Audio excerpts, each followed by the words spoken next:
Exercise 7.1 question number 8.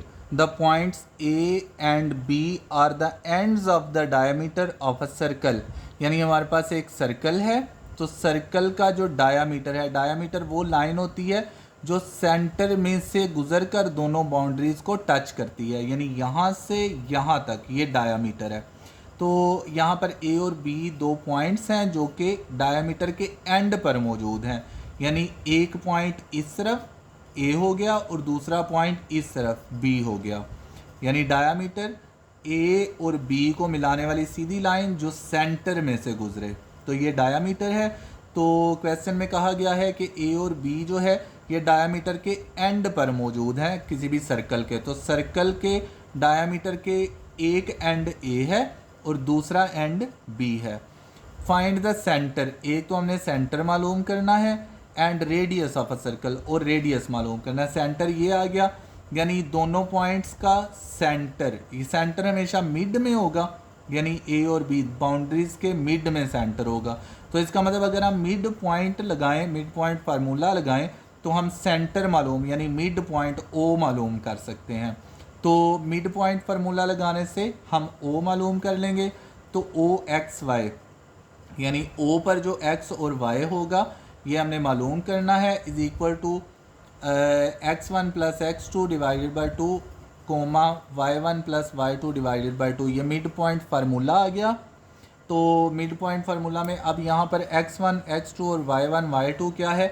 अब अगर हम, ये पहला पॉइंट है, पहली वैल्यू हमेशा x होती है, दूसरी वैल्यू y होती है, तो ये पहला पॉइंट है तो दोनों के साथ 1 1 आ जाएगा।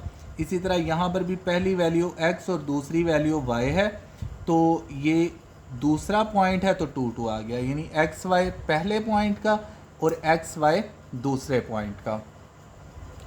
तो अब यहाँ पर हम वैल्यूज़ लगा देंगे, x1 -5 है तो x1 की जगह पर -5, x2 +5 है तो x2 की जगह पर +5 डिवाइडेड बाई 2। उसी तरह से y1 -2 है तो y1 की जगह पर -2 और y2 -4 है तो y2 की जगह पर -4 आ गया।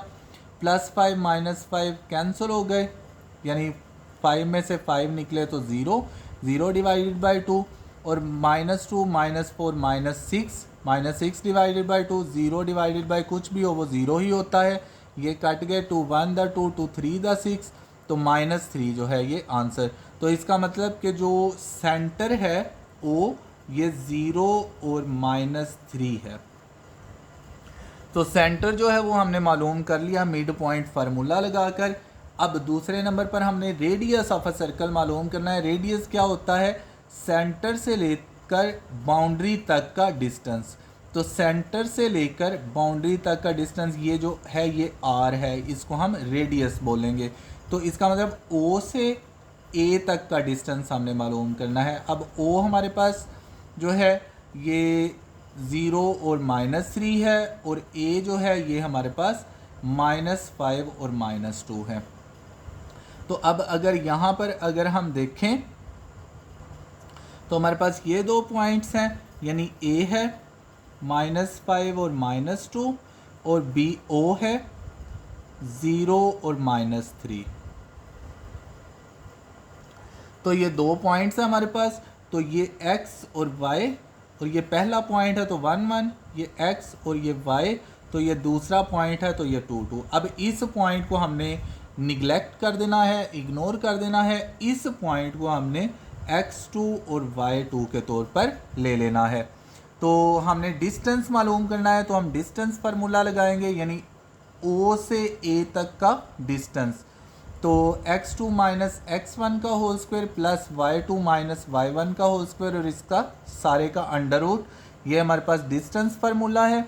तो हम डिस्टेंस फार्मूला लगा देंगे। x2 हमारे पास क्या है 0, तो x2 की जगह पर 0 आ गया, और x1 क्या है -5, तो x1 की जगह पर -5 आ गया, ये माइनस उसी तरह से फार्मूले का।